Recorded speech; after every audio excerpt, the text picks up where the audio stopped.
I identified the issue with the incorrect throttle cables, that being that the cables that I ordered are to fit the high-top version of the PHF 36s, whereas I have what are referred to as flat tops. Looking at pictures online, it does appear that the Le Mans 3 does in the main have the high tops, so at some point they may have been swapped, unless the very late batches of the Le Mans 3 came with these. Unfortunately for me, the Guzzi parts supplier here in the UK does not hold cables that will suit my bike. So rather than risk another cycle of ordering parts only to find that they don't fit, I decided to make my own. However, I then ran into an issue that's been stalking me since I started on this rebuild, that being the quality of the Lego switchgear.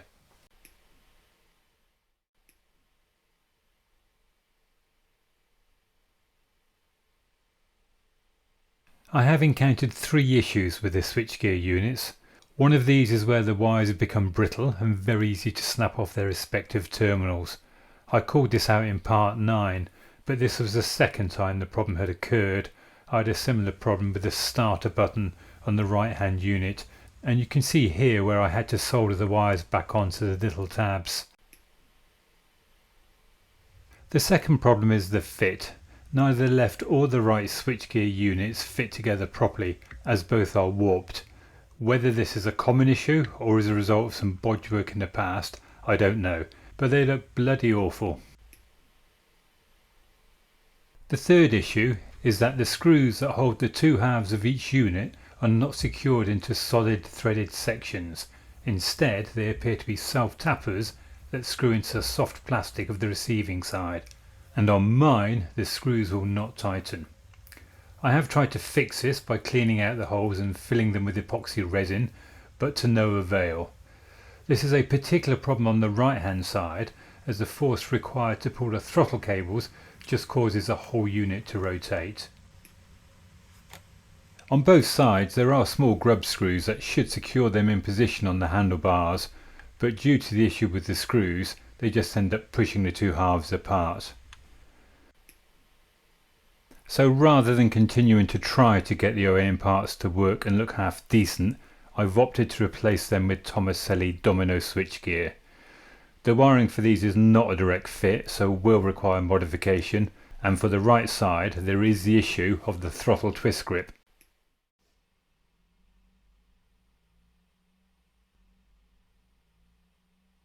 To deal with the twist grip, I have this Biltwell Throttle that I was going to use on my Cafe Racer. It's a really nice piece of kit, but unfortunately it's not black, so although it will get me going, it will not match the new switchgear, so I'll probably replace it at some point. On the plus side, I do already have a 1:2 throttle cable that I previously made. Being a much better engineered part than the OEM throttle tube, I do need to remove some of the powder coat from the handlebar. These were not painted the full length originally, but that's not something that the powder coat has picked up on. I'm pretty sure that this is a quick action throttle, which will help as the high tops on the original PHF 36s increase the action within the carb, effectively gearing up the pull on the throttle valve.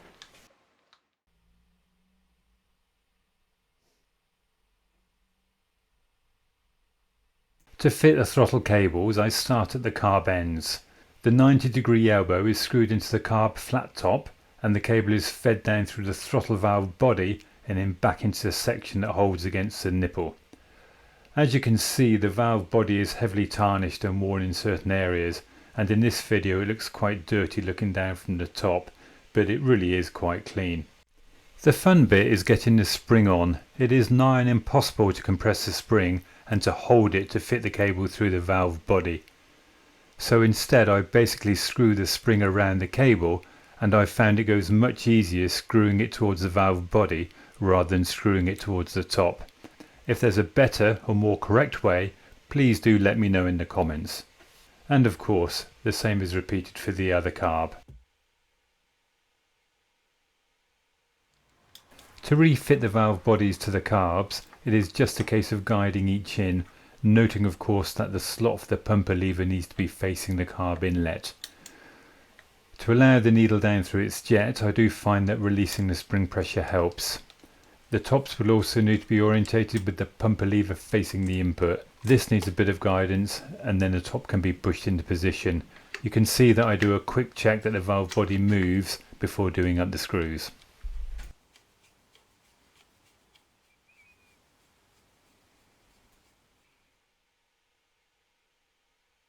At the other end, the adapter for the throttle twist grip was fitted when I made the cable, so after giving the nipple and the cable guide on the twist grip a good coating of grease, I screw it into place. There is enough free cable for me to hook the nipple in place and then slide the twist grip onto the handlebar. The two sides are then bolted together and I've got a working throttle.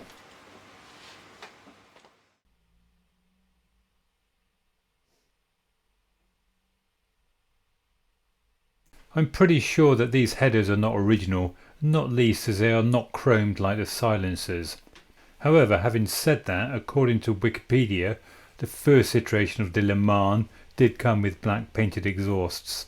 These are quite tatty, but given they've been floating around my back garden for the past few years, I think they fared quite well. There are a few dents and knocks and lots of pitting. As a minimum, they really do need blasting and a coat of paint, both of which I can do myself, but not until the weather's warmed up a bit. I do give the inlet stubs a bit of a clean up with a wire brush, and likewise the welded joints for the crossover pipes to get rid of the worst of the rust. I have given the flanges a good scrubbing with a wire brush and sprayed them with high temperature paint, but I suspect that will knock off quite easily. The clamping pieces that are positioned behind the flanges appear to have been blackened at some point rather than painted. I've also given these a clean up, this time with emery, but I won't blacken or paint them just yet. The gaskets were new a few years back when I rebuilt the engine and have been fitted to the bike, albeit with little time with the engine running. I should replace them, but I'll do that when I remove and clean up the headers later on. To get the headers on the bike does require removal of the front wheel, which allows me to wrestle it into approximate position and fit the gasket, clamps and flange on one side, followed of course by the other. I have replaced all but one of the exhaust studs with new stainless items, but the top one here is seized. It's blackened where I've put some serious heat into it in an attempt to free it up, but I eventually decided it wasn't worth the risk of snapping it. Before tightening down the flanges, I noticed that the pipes are fouling with my wooden trolley, so for the first time since I put the frame together, I get the bike back on its wheels.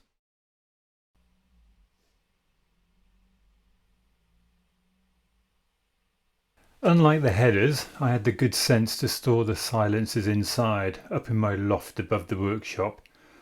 However, although they look okay from a distance, they are both showing their age.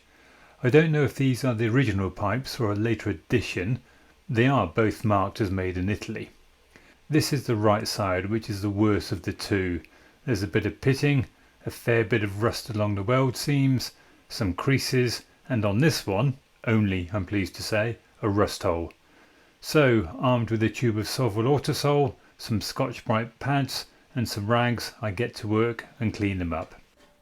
Fitting the silencers is very simple. The front ends slip onto the headers and each is supported by the arm of the Tarozzi rear sets. I've reused the clamps for the joints to the headers, but will look to put new ones on later.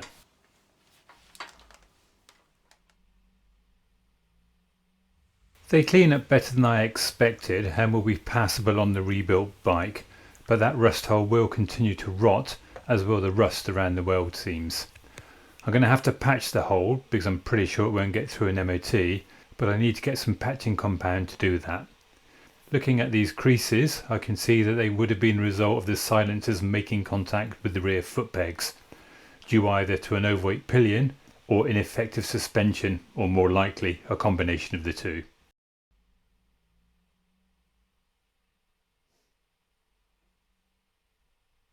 To get the engine running, I need to clean and refit the air filters and fit the new switchgear. The former requires that I find my K&N filter cleaning kit, which I've stored out of harm's way somewhere, but I have no idea where. The latter requires that I modify the wiring to suit the bike, or vice versa. Either way, I won't be sad to say goodbye to the original Guzzi Lego switchgear.